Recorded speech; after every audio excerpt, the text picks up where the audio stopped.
Hey there! Welcome to the Ancient and Esoteric Order of the Jackalope, the podcast/secret society devoted to sharing forgotten knowledge, strange stories from history that we used to know but have forgotten for some reason. I'm your host, number 13, broadcasting to you from our secret podcast bunker hidden deep in the bowels of the earth. Well, bowel adjacent, but if I say duodenum of the earth, no one knows where that is.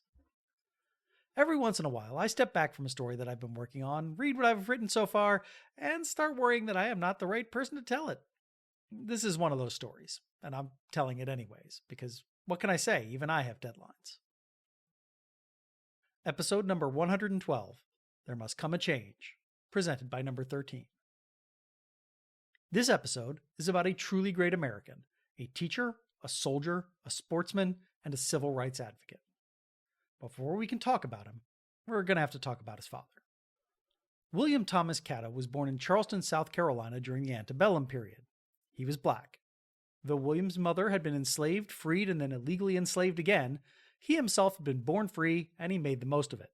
Or at least, as much as a free black man in the Deep South could make of it back then. He worked as a millwright and was active in his local Presbyterian church. In 1833, William married Sarah Isabella Kane.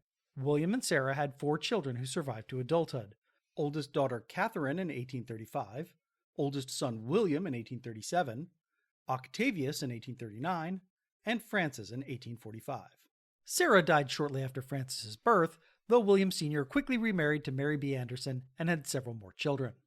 At some point, William Catto became frustrated by the limited economic and social opportunities available to him in Charleston. He thought the church might be able to help expand his horizons. With the help of a friendly minister, the Reverend Thomas Smythe, William learned how to read and write and study the Bible. This was no small thing. Back then, teaching blacks how to read and write was a crime. Smythe did it anyway. After a year or two of studying with Smythe, Catto approached the Presbyterians and put himself forward as a candidate for missionary work, arguing that a black man could more effectively spread the word of Christ to the wider African diaspora. The Presbyterians were intrigued and sent Catto to a divinity school in Columbia for a crash course of Bible study. William's tutors were impressed that a black man was able to keep up with their instruction.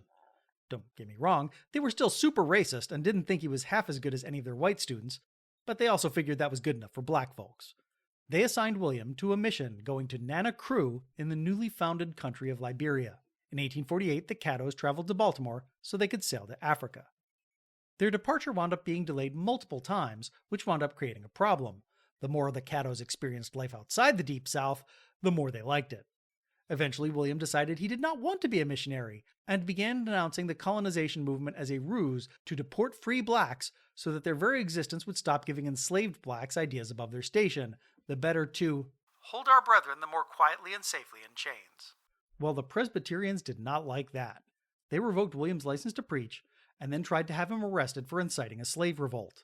The Cattos fled to Philadelphia only hours ahead of the marshals who had been sent to arrest them. Now, if you were an African American in 1848, Pennsylvania was the place to be. The Commonwealth had formally abolished slavery in 1780, and consequently had more black residents than any other state in the North, most of them in Philadelphia. Some of them had done quite well for themselves, creating the foundation for a solid black middle class. There were 18 black churches, several black newspapers, a couple of black cemeteries, and more black social clubs than you could shake a stick at. It wasn't all sunshine and roses. African Americans may have been free, but that was about it. Most of them lived in dire poverty. Racism was rampant, race riots were frequent, and those who incited them were rarely punished. The Commonwealth made voting a whites-only affair in 1838 and continued to push explicitly racist policies, including the resegregation of Philadelphia's schools throughout the 1850s. So no, it wasn't great, but it was still a hell of a lot better than South Carolina or Maryland, and the Cattos were determined to make it their new home. William Catto soon became one of the city's most popular black preachers and developed a circuit that took him up and down the Delaware Valley. And now let's shift focus to our actual subject, William's third child, Octavius Valentine Catto. At this point in our story, Octavius is 9 years old. Most of that childhood has been spent in the Deep South. During that time, he has watched his father pull himself up from an illiterate millwright to a respected preacher and do battle with the white power structure. Now he is living in the relative freedom of the North, and it is his time to shine. The problem with Octavius Catto is that there's just too much to talk about. He was a true Renaissance man, and you could probably milk each and every aspect of his life for an entire episode. That's a good problem to have, but I don't want to spend the next 4 months talking about him. So instead, we're going to examine his life in little discrete siloed chunks. It's a bit of a departure from our usual strict chronological approach, but I think it's the best way to create a picture of the whole man without letting that picture get cluttered. So let's get started. The Reverend Catto was determined that his children would have every opportunity that had not been available to him. If nothing else, that meant they would be getting the best education he could extract from Philadelphia's segregating public schools. For a few years, Octavius was sent to the Vaux Primary School, which wasn't much. For starters, it was held in a nearby church, which meant that it could not have class whenever there were services. And it turns out there were a lot of funeral services. Later, he transferred to the Quaker-run Lombard Grammar School, which practiced the monitorial system, where advanced students are supposed to help teach those who have fallen behind. Soon, the Reverend started thinking that these segregated schools were not good enough for his children. In 1853, he sent his son to an otherwise all-white boarding school in Allentown, New Jersey.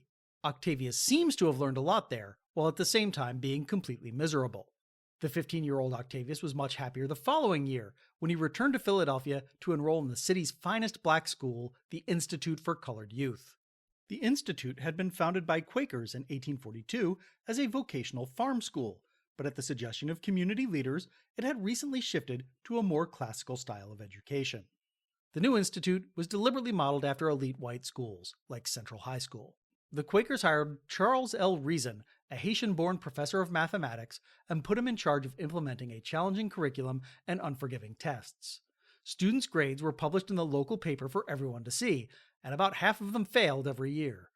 In the first few years of its existence, the institute handed out precious few diplomas. This wasn't just pointless cruelty. The institute's goal was not merely to provide an education, but to forge the next generation of black leaders and teachers. It couldn't afford to have lax standards. Octavius flourished in this highly competitive environment, especially when Reason was replaced by Ebenezer Don Carlos Bassett, another incredible black intellectual who had somehow managed to take graduate courses at Yale. Bassett took a liking to the young Octavius and coddled him just a little bit. It didn't hurt that Octavius was totally a teacher's pet. He made several good friends among the other students. Most notable of these was upperclassman Jacob C. White, the son of a barber who had made a small fortune investing in real estate. The 17-year-old White was one of the Institute's star pupils and had recently founded the Banneker Institute, a literary society where Philadelphia's black intellectuals met and discussed the issues of the day. Octavius, though, was not allowed to join due to his extreme youth. Jacob White is going to be an ongoing presence in our story because he and Octavius Catto were thick as thieves. Just take it as a given that even if I'm not explicitly mentioning his name, he's around somewhere in the background helping his best friend get things done. In 1858, Octavius was the valedictorian of the Institute's third ever graduating class. A few years later, he would also become the first president of the Institute's Alumni Association. To celebrate his graduation, he immediately reapplied to the Banneker Institute, and this time he was accepted. Then he moved to Washington, D.C. to spend a year studying Latin and Greek. When he returned to Philadelphia in 1859, Octavius Valentine Catto had grown into a handsome, well-groomed, intelligent, and respectable young man. The only thing stopping him from being the city's most eligible black bachelor was that his friend Jacob was still on the market. Catto could have done anything, but what he wanted to do was teach. The Institute for Colored Youth immediately hired him to teach math and English for a salary of $150 a year. Thoughtful, eloquent, and inspiring, he soon became one of the Institute's most popular teachers. Mind you, he was also known for his quick temper. He did not suffer fools gladly and wasn't shy about doling out physical punishments. The impression I get was that he was less Edward James Olmos as Jaime Escalante in Stand and Deliver, and more Morgan Freeman as Joe Clark in Lean on Me. Forgive the 40-year-old movie references in case you haven't caught on. I am an old. Being popular with students doesn't guarantee that you're popular with administrators, though, and that was the case here. The Quakers who ran the Institute for Colored Youth liked Octavius, and the prestige his extracurricular activities, which we'll get to in a moment, brought to the Institute. On the other hand, they didn't always like his politics, which they considered militant. Now, that doesn't mean he was advocating for violent revolution. No, in 1860s speak, militant meant that he was willing to fight for his rights rather than just sit back, write polite letters, and meekly accept whatever the white power structure was willing to hand him. Also, the Quakers were super cheap. The first cracks in their relationship really showed in 1862 when Catto was offered a job in Brooklyn. The Quakers agreed to give him a $100 raise if he would stay, but it took months of negotiation to get to that point. In 1868, Don Carlos Bassett retired as principal to become the United States ambassador to Haiti, and Catto put himself forward as the ideal candidate to replace him. The Quakers desperately wanted to keep Catto around and happy, but did not want to put him in a position of actual power because they feared he would use it as a platform for his militant activism. They struggled to find a way to keep him around without actually conceding much to him. They eventually gave the job to the highly qualified Fanny Jackson Coppin, but mollified Catto by raising his salary to $800 a year, making him one of the highest paid teachers in the Commonwealth, black or white. That wasn't enough for Catto, and he kept his options open. In 1870, he was offered a job to be the superintendent of Washington, D.C.'s colored school system, which was being built from the ground up. It was an amazing opportunity, and he really wanted to take it, but the Quakers who ran the institute would not let him out of his contract. Catto found a way out by becoming a part-time consultant. During the institute's summer break, he would head down to the capital, spend a few months doing a year's worth of planning and strategizing, and then return to Philadelphia in the fall for the start of the new school year. It was a lot of work, but it was worth it because it allowed him to network with the African American intellectuals and Republican politicians of the nation's capital. His work was greatly appreciated, and he was toasted as the pride of his race in his city. They loved him in Philadelphia too. How much? Well, in 1870, Catto became the first black member of the Franklin Institute. Okay, membership was mostly a matter of paying dues, but it was still one of the most respected scientific institutions in the country, and Catto's membership was not uncontroversial. Chemist B. Howard Rand, who was set to lecture on mineralogy, threatened to cancel if the institute did not immediately resegregate itself. To its credit, the Franklin Institute told him to pound sand, and Catto stayed. We've looked at one facet of Catto's life, his accomplishments as a scholar and educator. Now let's consider another aspect of the whole. In June 1863, Robert E. Lee and his Army of Northern Virginia crossed the Mason-Dixon line and invaded the Union. Pennsylvania Governor Andrew Curtin and Philadelphia Mayor Alexander Henry decided now was the time for all good men to come to the aid of their country and asked the people of the Commonwealth to form temporary militia units to serve for the duration of the present emergency. Their appeal was rather pointedly not limited to the state's white residents. They couldn't afford to be picky, and, well, the freedom of an entire race was on the line. Philadelphia's black residents responded in droves, perhaps thinking of Frederick Douglass's famous exhortation. Get an eagle on your button and a musket on your shoulder by the speediest means, at any cost. And when you have Uncle Sam's uniform on your back, all the devils in Jeff Davis's dominions cannot keep you out of citizenship. Among those who answered the call were the students, alumni, and faculty of the Institute for Colored Youth. They formed an all-black militia, some 90 men strong, and volunteered for service. As we will see over and over and over again, Catto was the one leading the charge and was chosen by the others to be their commander. On June 17th, Catto's group mustered in Independence Square where they were sworn into service. Then they marched up Broad Street to the city arsenal to pick up a few rifles, and then it was off to the train station to catch an express to Harrisburg. At every step of their journey, the city's black community turned up to cheer them on. When they arrived at Camp Curtis, though, they were turned away by Major General Darius Couch.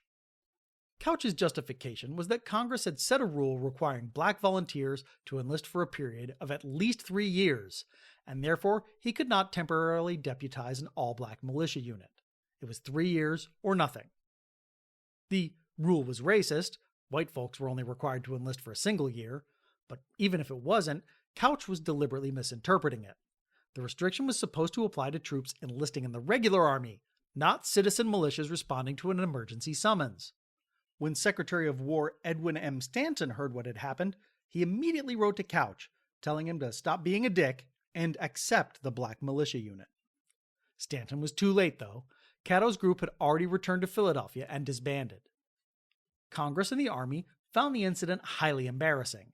They realized that they would have to do some damage control. A few days after the Battle of Gettysburg, the Union League held a big rally at National Hall, co-hosted by Catto and White, and featuring a lineup of speakers including Frederick Douglass, Congressman William D. Kelly, and Major George Stearns, who had helped recruit the Massachusetts 54th Regiment from Glory, while we're referencing old Morgan Freeman movies.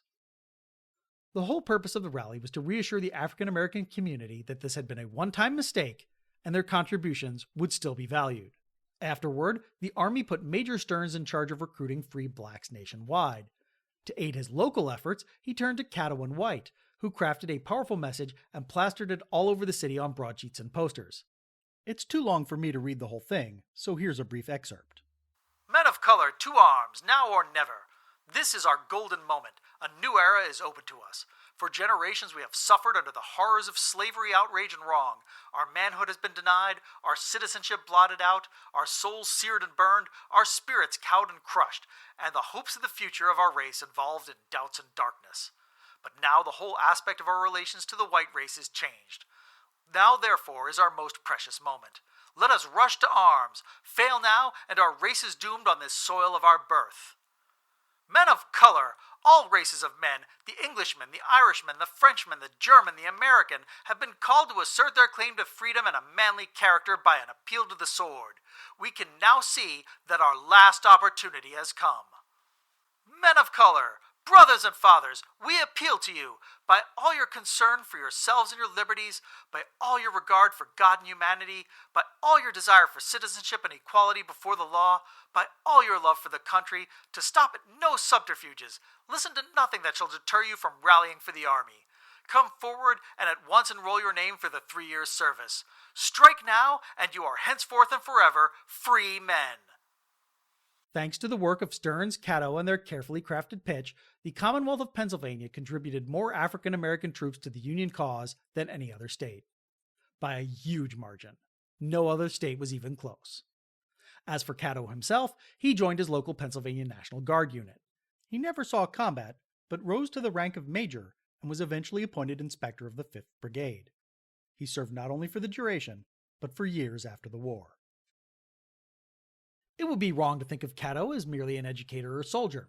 He considered himself an activist, working to reshape the world into a more just and equitable one. Teaching and soldiering were only two of the ways he tried to create that change. Catto's work with the Institute for Colored Youth and the Banneker Institute and the National Guard and the local Republican Party were all part of that great work. His personal charm and wisdom made him a respected community leader whose counsels were valued by people of all races. One of Catto's earliest forays into civil rights advocacy was a massive rally that he, White, and the Banneker Institute organized at National Hall on July 4, 1859. It was a bold move for a few reasons. Black folks didn't think much of Independence Day because the Declaration's promise of equal rights for all seemed hollow to them, and white folks didn't think that much of abolitionist rallies and had an unfortunate habit of attacking them. Less than 2 decades earlier, a very similar rally had triggered days of racist rioting that set the city ablaze and led the Commonwealth to strip black men of their voting rights. This time, though, it went off without a hitch. Black and white speakers reminded people of the noble promises of the Declaration of Independence, pushed for abolition, and called for open resistance to the Fugitive Slave Act. No one tried to burn the hall down. It was a hopeful sign that things were changing. There's a limit, though, to how much change the average person will accept. A few years later, as the Civil War was winding down, it became clear that while most Northern whites tepidly supported abolition, they were less enthusiastic about equal rights. Even radical Republicans like Thaddeus Stevens were warning their black allies that most Republicans would not move on racial equality unless it was politically expedient for them to do so. Civil rights activists like Catto realized that their job was far from over and began to organize accordingly. In October 1864, he attended the National Convention of Colored Men in Syracuse, where the country's most prominent African American intellectuals and community leaders debated how to implement their agenda. The following month, Catto was one of Philadelphia's delegates to the founding convention of the Pennsylvania State Equal Rights League. Not only that, he helped cool heads when a controversy on education threatened to tear the convention apart. Representative James J. Wright of Wilkes-Barre had suggested that the League should advocate for African American children to have African American teachers. His belief was that students and teachers from the same community would have a unique bond born of their common struggle. Other representatives objected to that idea on ethical principles, claiming it was exactly the sort of race-based discrimination they were trying to stamp out. The debate became heated and threatened to overtake the entire convention. It was Catto who stepped in to cool tempers by rephrasing the argument in a way that acknowledged the merit of Wright's idea without making it seem discriminatory. His revised wording of the proposal was, "In the appointment of teachers for these schools, colored persons, their literary qualifications being sufficient, should receive the preference, not by reason of their complexion, but because they are better qualified by conventional circumstances outside of the schoolhouse." In other words, always go with the best teacher, but when two teachers are otherwise equal, a black teacher should be preferred to a white teacher due to the intangibles that they brought to the table. Who could argue with a common sense argument like that, especially when it came from one of the state's leading educators? Catto's amended resolution passed unanimously, and he was elected one of the Equal Rights League's corresponding secretaries. He celebrated by desegregating Philadelphia's streetcars. Now, when I say streetcars, odds are you're almost thinking of some sort of urban light rail, but we're far too early for that. In this time period, streetcars were just horse-drawn carriages, though some of them were on rails. They were more like buses. Philadelphia's streetcars were segregated. Not legally or formally, mind you. White people just did not want to sit next to black people for the usual racist reasons. You know, they smell funny, or they're low class, or they're all violent rapists. The streetcar companies figured the easiest way to stop that from happening was to refuse all black passengers. African Americans had protested against this for years to no avail. It didn't matter if you were a day laborer or a teacher or a preacher or a war hero like Captain Robert Smalls or goddamn Frederick Douglass. The message from streetcar conductors was always the same. We don't allow N-words to ride. The seeds of change were planted by a near tragedy. In July 1864, the Reverend William Alston was walking with his 2-year-old son when the boy suddenly stopped breathing. The Reverend Alston panicked and tried to board a nearby streetcar with the unconscious child so he could rush to the nearest doctor.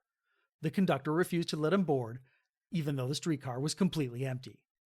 Reverend Alston's son recovered, but the Reverend was angry enough to dash off a letter to the Philadelphia Press. "I was born and raised in the South, and I have traveled over a large part of these United States, and here I must confess that never before have I met with a barbarity so satanical and heathenish in its character.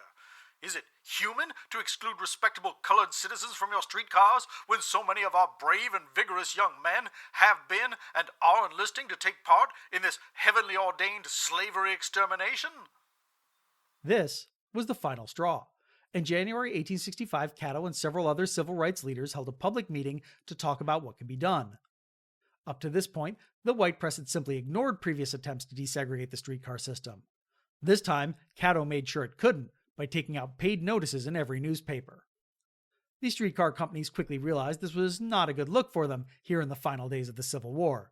They released a mealy-mouthed statement claiming they had always been willing to serve well-behaved passengers regardless of color, but that they had to cater to the sensitivities of their white riders. And when polled, those white riders were just fine with the current system, because of course they were. This time, though, the activists were not willing to meekly accept those claims at face value. This is where that militancy we mentioned earlier comes back into play. The time for writing polite letters was over. It was time for some civil disobedience. All over the city, black activists boarded streetcars, or rather attempted to board streetcars. Usually they were just kicked off. Sometimes they were savagely beaten by the conductors and passengers. Sometimes they were savagely beaten by gangs of thugs hired by the streetcar company for that express purpose. Sometimes those thugs were also the cops. It was a long uphill climb. White newspapers steadfastly ignored the protest. White grand juries refused to prosecute white passengers for assaulting black passengers. White ministers refused to condemn the violence. Even the older generation of black civil rights leaders refused to support the protest because they did not think it was sufficiently respectable. There were small victories. A black nurse working in an army hospital was awarded $50 after she was kicked off the streetcar and beaten by the passengers, but they were few and far between. Catto was also working another angle. If the public refused to act, if the white majority remained silently complicit in the violence and reprisals, changing the system from the ground up would be impossible. In that case, change would have to be imposed on the system from the top down. It had a certain appeal. After all, it's hard to convince tens of thousands of people to abandon the social structures they have known for their entire lives. It would be a lot easier to change the minds of a few dozen Republican state senators who were 90% of the way there anyway. State Senator Morrow Lowry of Erie was a staunch supporter of equal rights who had tried to integrate the state's railways some 5 years earlier. Catto and his group persuaded Lowry to revive his old bill and expand it to include streetcars, as well as financial penalties for violations. The revised legislation was introduced on February 5, 1867, and the timing couldn't have been better. Congress was debating the 14th Amendment, and Republican state legislatures wanted to seem like they were being similarly proactive. The bill passed through both houses on a straight party line vote and was signed into law on March 22nd.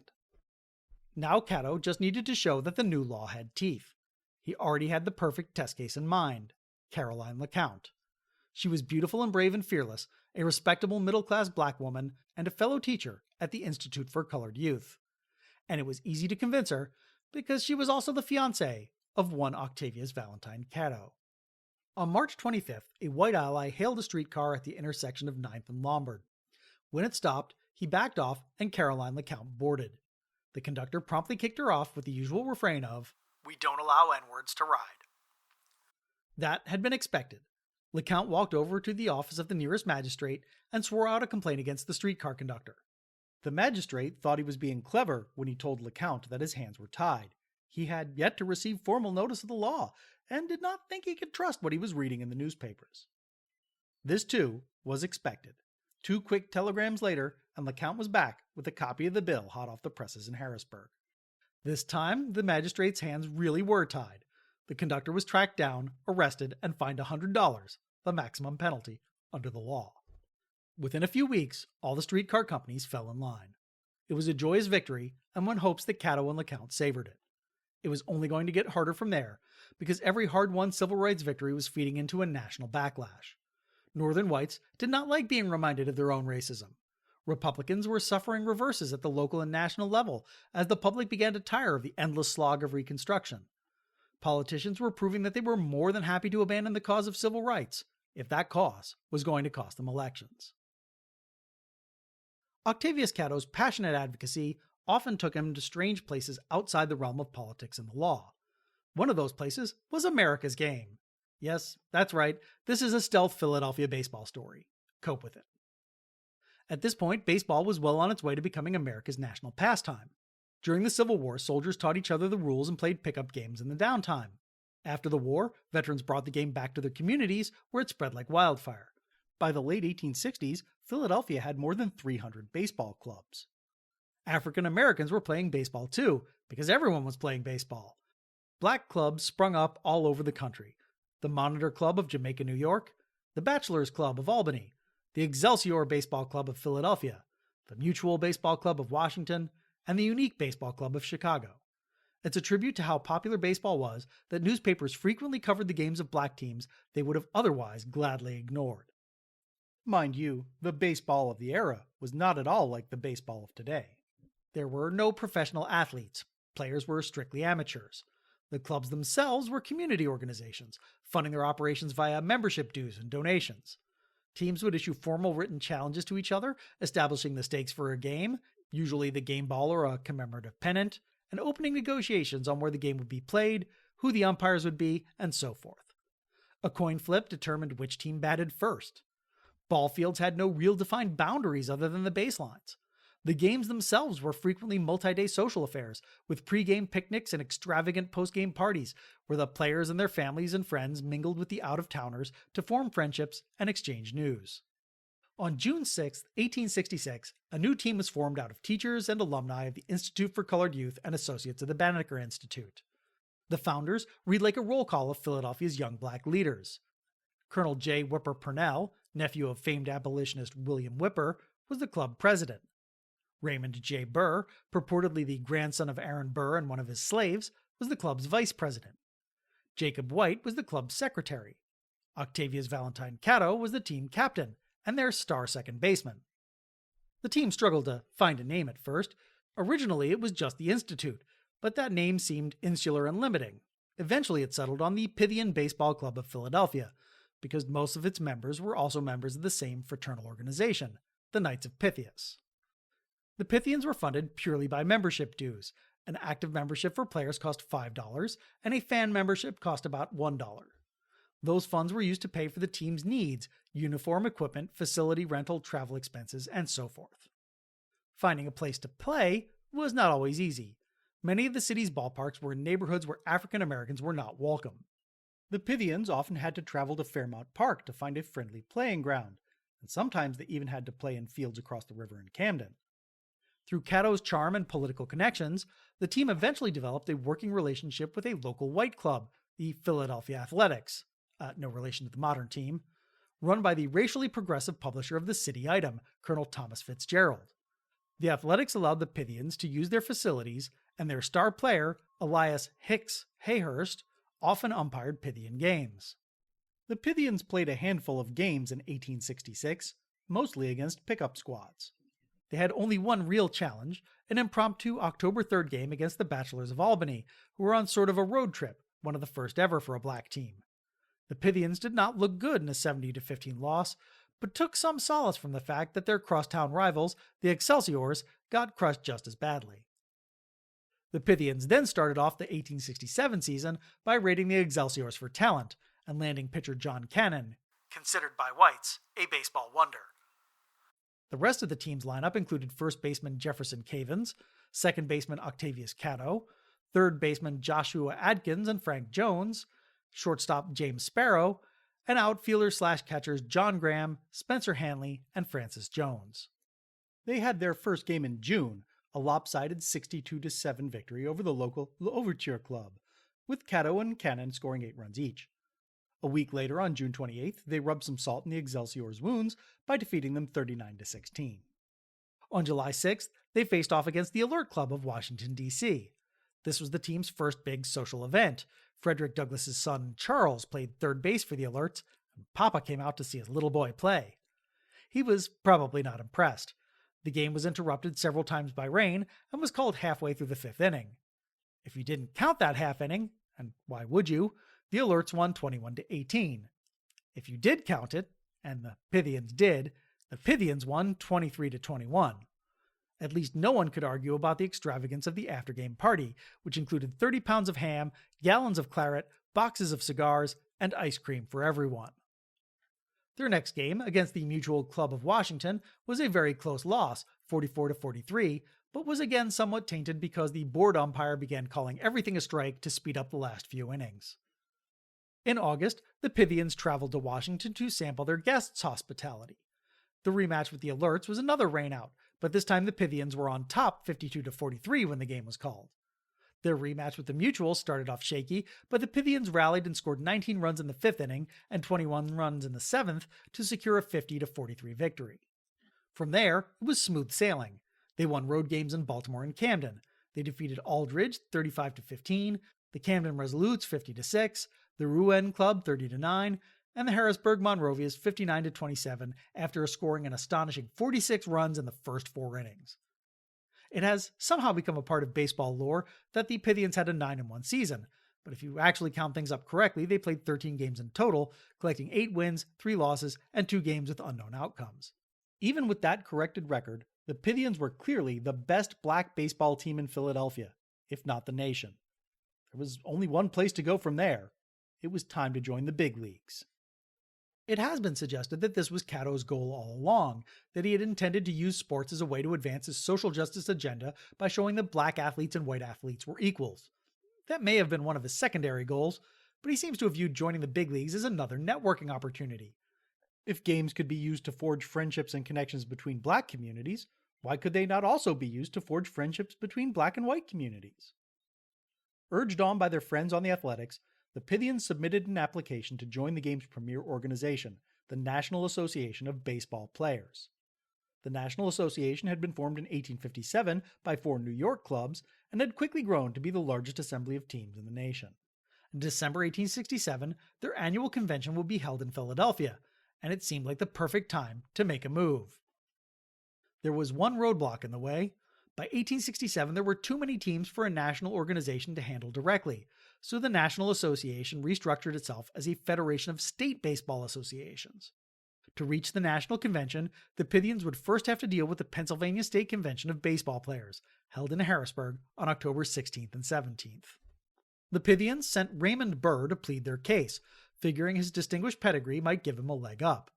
It didn't hurt that he also worked for John McKee, the richest colored man in America, and was intimately familiar with the sort of wheeling and dealing that would be going on in the back rooms.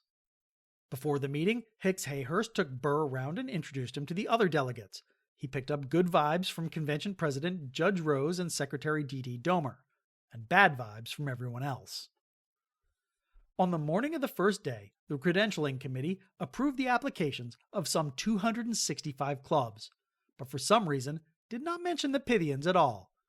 During a recess, Hayhurst and Domer approached Burr and told them that it did not look good, that too many of the delegates were not willing to play black teams. The convention's officers were disappointed, but they were also worried about the optics. It wouldn't look great if they rejected the only black application. They asked Burr to withdraw the Pythians, but he refused.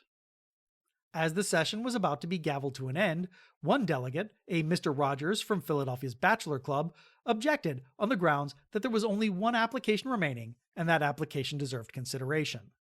Then, as now, you could always count on a Mr. Rogers to do the right thing. Hayhurst then motioned to defer the matter until the afternoon session, when it could be debated by the entire convention. The motion was approved. During lunch, many delegates approached Burr to give him their regrets. In his diary, he wrote that he was disappointed by their lack of moral courage, writing that the delegates openly said that they would, in justice to the opinions of the clubs they represented, be compelled, though against their personal feelings, to vote against admission. Throughout the afternoon, it became clear the convention organizers were delaying the vote on the Pythians until it was too late to do anything about it. Burr reluctantly withdrew the club's application. He did not care a whit for the optics. What he did care about was avoiding an outright rejection, so the Pythians could still take their application directly to the National Association the following month. Unfortunately for the Pythians, the National Association wasn't any more welcoming. They wasted no time rejecting the team's application and then passed a resolution explicitly barring black teams and players. Their excuse was that they were just trying to stay out of the contentious politics of Reconstruction, as if refusing to admit black teams wasn't already an overtly political and racist act. You can insert that Dr. Martin Luther King Jr. quote about white moderates here. That was that. Baseball was officially segregated. The Pythians weren't going to let that slow them down. In 1868, they were better than ever. The club fielded 4 different squads, all outfitted in snazzy new uniforms. The traveling team, captained by Catto, managed to rack up 6 lopsided wins and 1 tie, averaging more than 39 runs a game while holding opposing teams to 21 runs or less. They celebrated by making one more attempt to break baseball's color barrier, by challenging the Philadelphia Athletics to play them in the Interracial World Championship. On paper, the Athletics were the perfect team to challenge. Unfortunately, the challenge exposed deep divisions in the team. For every player who was all for racial equality on the ball field, there was another who worried that playing against a black team would get the Athletics expelled from the National Association. Arguments between the team owners got Colonel Fitzgerald booted from the team's ownership group. The challenge was ignored. While all this was going on, abolitionist William Still wrote to cancel his fan membership after a heated argument with Jacob White about the priorities of the younger generation of activists. His letter dripped with venom. Our kin in the South, famished for knowledge, have claims so great and pressing that I feel bound to give my means in this direction to the extent of my abilities in preference for giving frivolous amusement. White gave as good as he got, though, noting that Still had never actually paid his membership dues and therefore was resigning from a position he had never held. Neither the acquisition nor the disposition of your means is of interest to us as an organization. Fortunately, the Pythians still had friends. Colonel Fitzgerald may not have been in charge of the Athletics anymore, but he was still the publisher of the city item. Its sports pages began running letters calling the Athletics cowards for ducking the challenge. According to the laws of our last convention, no association game could be played between such clubs. But in view of the fact that our most prominent clubs are now frequently playing sociable and friendly games, and also in view of the serviceable practice that the Pythians may afford, I have no doubt that such a game would be interesting and well patronized. I learn that the Pythians are composed of the most worthy young men among our colored population. Who will put the ball in motion? Why is it that the Athletics will not play the colored baseball club called the Pythians? Are they afraid of them? As I hear the Pythians are very strong, I think it is quite possible that the apprehension of being beaten by them is the real cause. Fie! Fie! I call on the Athletics Club to play the Pythians forthwith. It's not clear whether these really were letters from local fans itching for a dream match, or if they were written by Fitzgerald and Catto as a way of shaming the Athletics into action. If so, the ploy didn't work. Other local white teams wrote in to say they'd be happy to take on the Pythians. Several challengers were rejected outright for being too small. Others backed out when negotiations began to get serious, because in spite of their chest puffery, no one wanted to be the first white club to lose to an all-black team. Eventually, though, someone stepped up to the plate. The Olympic Baseball Club may not have been the powerhouse the Athletics were, but they were a veritable institution, one of the first baseball teams in the nation. A date was set, and on September 3, 1869, the Pythians and the Olympics met in the first recorded interracial game in baseball history. It was a huge spectacle that drew some 4,000 fans, black, white, and otherwise, purportedly the largest crowd Philadelphia had ever seen for a baseball game. Colonel Fitzgerald was the only umpire, and he was behind home plate. That wasn't unusual. The custom of the day was that fielders could call their own outs on the base paths. Usually that meant there would be mid-inning arguments between the teams that would have to be settled by the umpire. The Pythians, though, made a fateful decision to accept every call, apparently concerned the sight of a black man challenging white authority might cause the crowd to turn against them. The Pythians won the coin flip and chose to bat second. The first inning was slow, with the Olympics scoring 1 run and the Pythians scoring 3. But the Olympics quickly figured out the Pythians' pitching, and in the second inning scored 8 runs to the Pythians' 2. They never looked back, and by the fourth inning the score was a lopsided 29-5. The large crowd started to become unruly, spilling over the ropes that marked the edge of the playing field, which made the next 5 innings a real slog that took 3 hours to play. The final score saw the Olympics on top, 44-23. The sports pages of the City Item suggested that the Pythians' politeness had doomed them, allowing the Olympics to get away with countless minor rules infractions that added up over time. The Philadelphia Inquirer was less partial, but had to admit that the Pythians acquitted themselves in a very creditable manner, especially their outfielders, who made several very fine fly catches. A disappointing result, but the Pythians weren't going to let that slow them down. 2 weeks later, they played a game against an all-white team sponsored by the City Item. You might think, big deal, it's just some company softball team, but that was not the case. The City Item team had a 5-3 record against National Association clubs, and yet the Pythians still trounced them 27-17. It was the first win for an all-black team over an all-white team, and it wouldn't be the last. A few weeks later, they won a match against the Olive Club, 48-26. Then they had a rematch against the Olympics, where they were once again slaughtered. In the upcoming months and years, there will be more interracial games in other cities. In October, the black Washington Alerts played the white Washington Olympics on the National Mall, but lost 56-4. More entertaining was an 1870 match in Boston between 2 clubs, both named the Resolutes, with the prize being that the winners could keep the name. The Black Resolutes won 25-15. Interracial games never became the norm, though, and did not seem to be doing much to promote racial harmony and equal rights.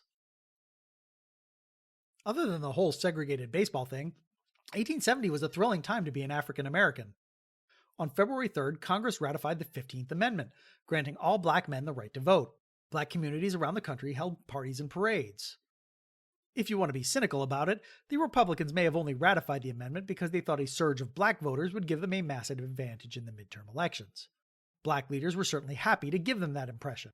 When Catto was feted at Philadelphia's Union League on April 26th, he thanked his hosts and told them, "The black man knows on which side of the line to vote." Of course, thesis always produces antithesis.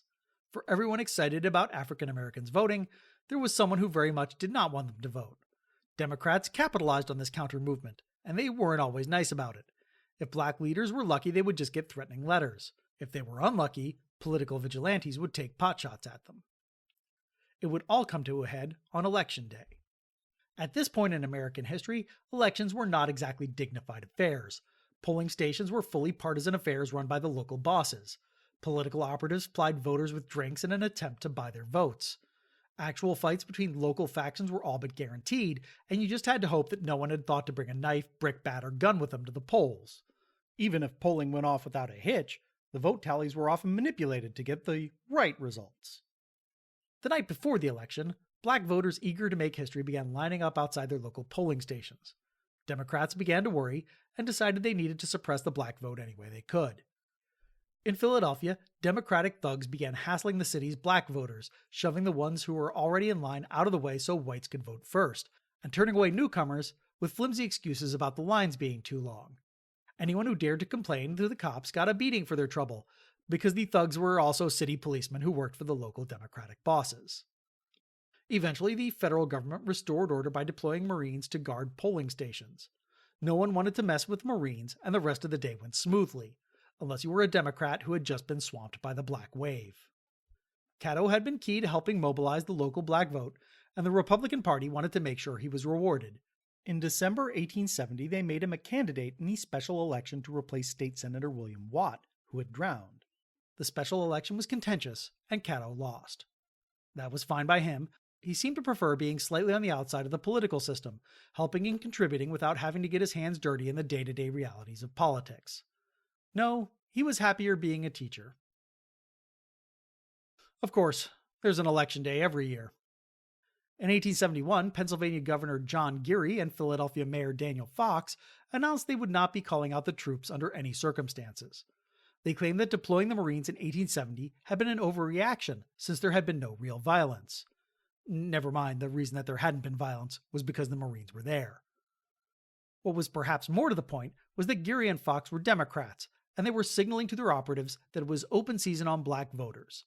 Those operatives included the boss of Catto's district, Irish mobster/alderman Squire Bill McMullen. McMullen was not a subtle man. He intended to make sure that if black voters weren't too afraid to turn up at the polls, they would be too dead to actually cast a ballot. When the sun rose on October 10, 1871, McMullen's thugs went about their grim work. 3 black voters were shot.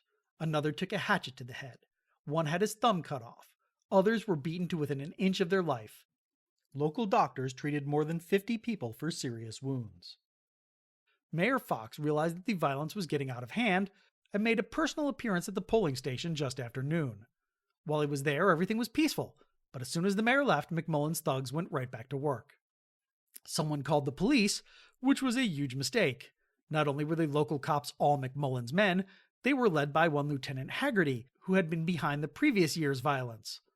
Black men were now being forcibly dragged away from the polls, at least one of them leaving a bloody trail down the cobblestone street. At this point, local judges stepped in and had Haggerty arrested, but that just made things worse. While all this was going on, Octavius Valentine Catto was teaching at the Institute for Colored Youth. What can I say? It was a school day. He had planned to vote on his way home. At lunch, though, he and the other teachers became worried about the riots and sent their students home early. He stayed behind, catching up on his paperwork. In the early afternoon, Catto received orders from his National Guard unit, which anticipated being called up to put down the riots. He immediately realized he had left his uniform in his apartment at 814 South Street. That was only a 2-block walk, but it was right through the middle of the riot. And also, he was supposed to have a pistol, and he did not. Catto went to the bank to take out $20. Along the way, he was threatened by several of McMullen's thugs, so he made a detour to the mayor's office to lodge a formal complaint. As he left, he was threatened by a second group of thugs. He ignored them and went into a local store to buy a pistol. The clerk asked Catto if he needed ammunition, but he declined, saying he had some at home. From there, it was just a short jaunt down 9th Street to 6th Street to South Street. Catto was just steps away from home when he ran into 2 more of McMullen's thugs. As he walked by, one of them, a tall man with a bandaged head and a tattoo of the number 27 on his hand, did a double take. He pulled a gun out of his pocket, turned around, and began rushing towards Catto.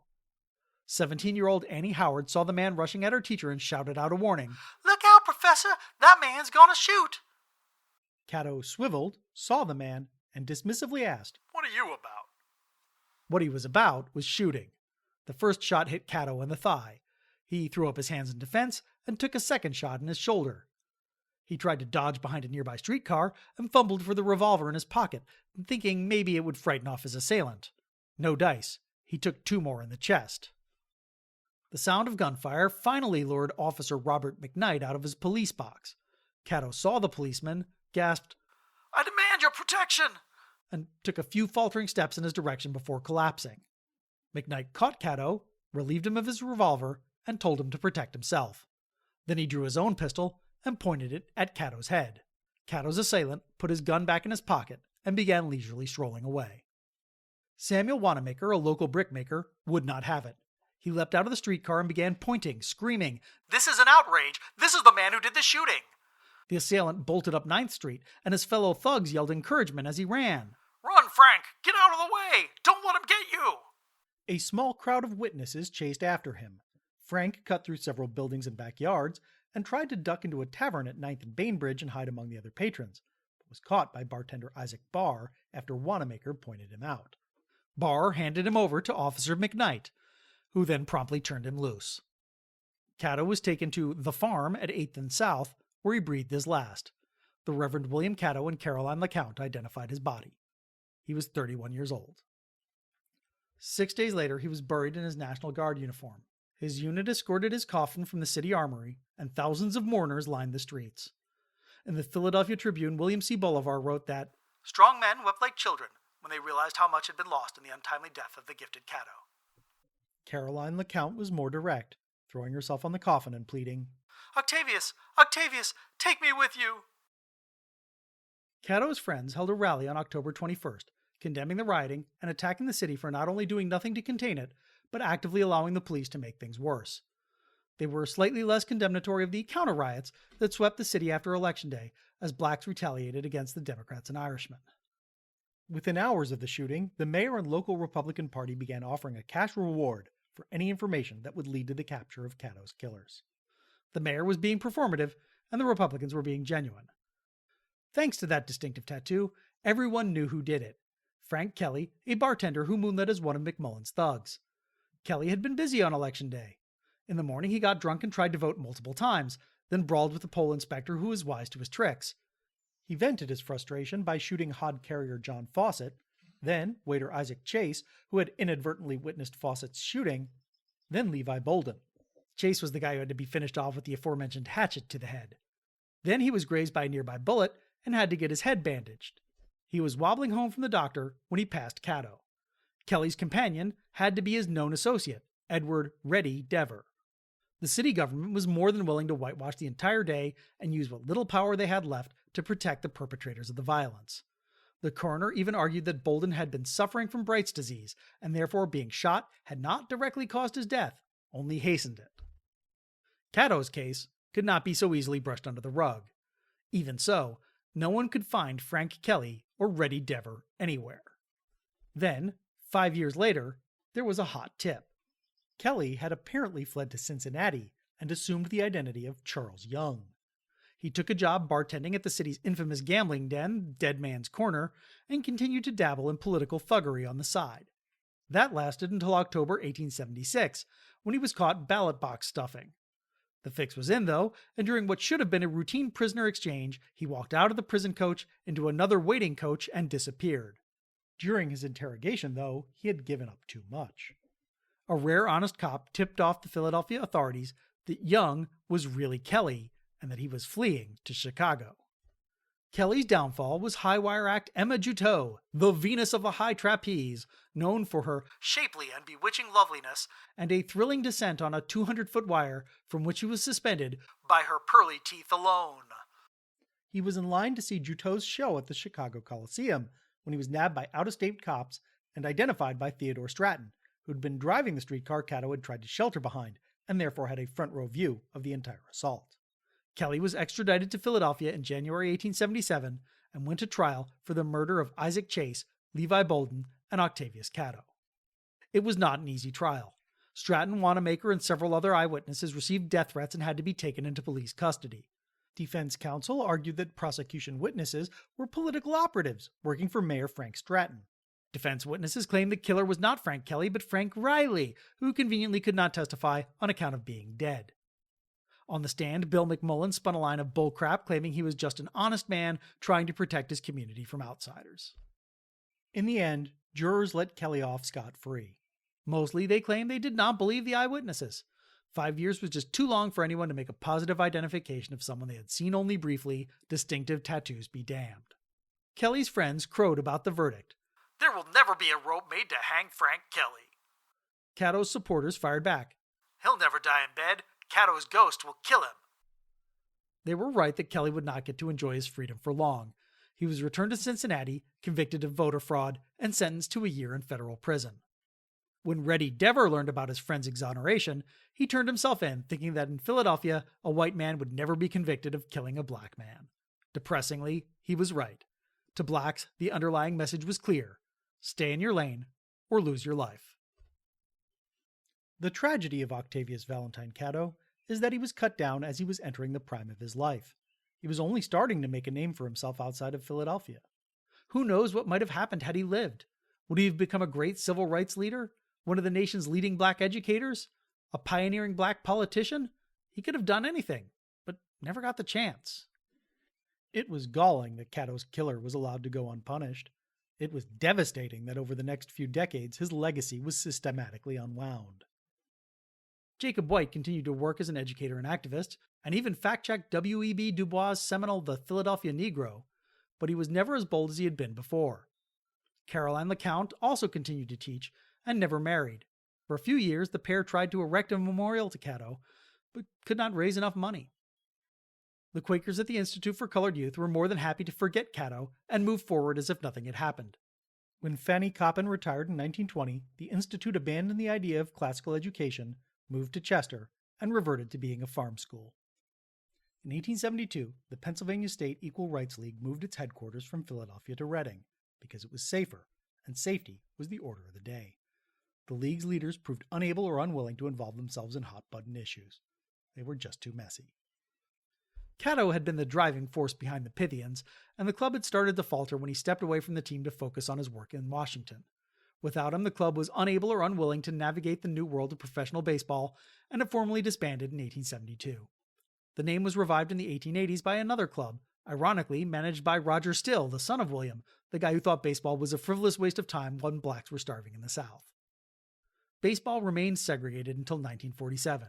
It fared slightly better than the Army, which only desegregated in 1948. While Frank Kelly was being tried in 1877, national politicians were busy negotiating the corrupt bargain that would swing the presidential election to Rutherford B. Hayes in exchange for the end of Reconstruction and the rollback of civil rights across the country. Hayes also pardoned Frank Kelly after he had served less than half of his sentence. To rub salt in the wound, in 1895 Plessy v. Ferguson and its ruling in favor of separate but equal accommodations ended Catto's only unqualified success, desegregating Philadelphia's streetcars. In the wake of the 1871 Election Day riots, the Pennsylvania legislature outlawed the sale of liquor on Election Day. It continued to be a violent spectacle for decades. Gone doesn't mean forgotten, though. On September 26, 2017, the city of Philadelphia unveiled the Octavius V. Catto Memorial on the south side of City Hall, under the watchful gaze of William Penn and around the corner from a statue of William McKinley. The monument consists of a heroic-scale figure of Catto sculpted by Brantley Cadet, who you may know from his monuments to Jackie Robinson and Sandy Koufax outside of Dodger Stadium, striding towards a ballot box which contains a steel ball polished to a mirror sheen. Behind him are several plinths in the shape of a streetcar, decorated by plaques celebrating his other achievements. Engraved on the pillars is a truncated quote from a commencement address Catto gave in 1864, though I'm going to read a larger excerpt. How much of the course of this terrible revolution remains yet to be run, or how many political evolutions our government may yet be forced to make, no man can foresee. But it must be the most superficial view, indeed, which concludes that any other condition than a total change in the status with which the colored man has hitherto had in this country must, of necessity, grow out of the conflicting theories of the parties to whose hands this question is at present committed. There must come a change, one now in the process of completion, which shall force upon this nation, not so much for the good of the black man as for its own political and industrial welfare, that course which Providence seems wisely to be directing for the mutual benefit of both peoples. It's a moving monument, but why Catto? Why now? Well, just remember that the reason Catto's story is a tragedy is because it starts with small triumphs. It's a story of a man navigating the modern world, overcoming hardships, trying to make the world better for everyone. It's about progress. Very slow progress to be sure, but progress nonetheless. What cuts our hero low is not bullheadedness, but a bullet. When you're faced with a story like that, you have two choices. You can focus on the tragedy of a life cut short and wallow in misery. Or you can focus on the striving, the dream, everything that comes before the end, and let that inspire you. No one wants you to remember Octavius Valentine Catto because he died. They want you to remember Octavius Valentine Catto because he died doing what was right. perhaps no one said it better than William C. Bolivar in a funeral tribute from the Philadelphia Tribune. And so closed the career of a man of splendid equipment, rare force of character, whose life was so interwoven with all that was good about us, as to make it stand out in bold relief as a pattern for those who have followed after. Key sources for this episode include Daniel Biddle and Murray Dubin's Tasting Freedom, Octavius Catto and the Battle for Equality in Civil War America, Joe William Trotter Jr. and Eric Ledell Smith's African Americans in Pennsylvania, Shifting Historical Perspectives, Michael E. Lomax's Black Baseball Entrepreneurs, 1860 to 1901, Operating by Any Means Necessary, Ryan A. Swanson's When Baseball Went White, Reconstruction, Reconciliation, and Dreams of a National Pastime, and Stephen Segal's An Unbreakable Game, Baseball and Its Inability to Bring About Equality During Reconstruction. I'll also recommend the Octavius V. Catto website at catto.ushistory.org. It's a project of the Independence Hall Association and a great resource on Catto's life and times and the struggle for civil rights in the 19th century. For a full list of sources and a transcript of this episode, visit our website at orderofthejackalope.com. That's orderofthejackalope.com with hyphens between the words. And while we're at it, here's some gratitude for number 28. When I learned he'd just finished reading a biography of Frederick Douglass, I asked him to go back through and send me any passages about Charles Douglas and his baseball career, which he did, because he's a good brother. Thanks, Chris. Connections! When the Pennsylvania legislature made voting whites only, it was reacting to several recent race riots, including a particularly violent one in 1838 that burned Pennsylvania Hall, the home of the Philadelphia Anti-Slavery Society. That riot was put down in part by one Colonel Augustus J. Pleasanton, who you may also remember as a proponent of the idea that blue light made plants grow better. We discussed that in Normalating, our episode on chromotherapy. While living incognito in Cincinnati, Frank Kelly worked as a bartender in the city's legendary Dead Man's Corner. 50 years later, Paul Jaworski of the Flathead Gang, from the terror of Gilligan Country, would be shot there while fleeing from police. For more adventures in Pennsylvania public art, check out last series' Cloud Dongs, about the sculptures in front of the Capitol building. Correspondence. I just wanted to say thanks to Initiate Enzo Darnell, who sent us a rather lovely poem the other day. So thanks. That's all. And to the guy who keeps emailing us writs of assistance. You know we're not Freemasons, right? Or even really a secret society? Oh crap. Pretend you didn't hear that last part. If you have any corrections or comments, please reach out to us at jackalope@orderofthejackalope.com or drop us a line on social media. We can be found at OrderJackalope on Reddit, TikTok, Tumblr, and YouTube. And we have a Discord, link in the show notes. This episode was produced by David White for the Ancient and Esoteric Order of the Jackalope and is released under a Creative Commons Attribution Non-Commercial Share-alike 4.0 International License. All rights reserved, all wrongs reversed.